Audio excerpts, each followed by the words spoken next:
ไม่ทันระวังเลยเดินตกหลุมมารักเธอแล้วนะสวยแล้วว่าทำไงดี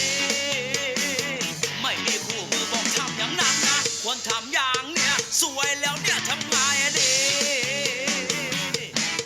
อยากจะเดินเข้าไปบอกรักเธอแต่แค่นั่งเพื่อนยังหาว่าเพ้อควรทำอย่างไรในเมื่อใจมีแต่เธ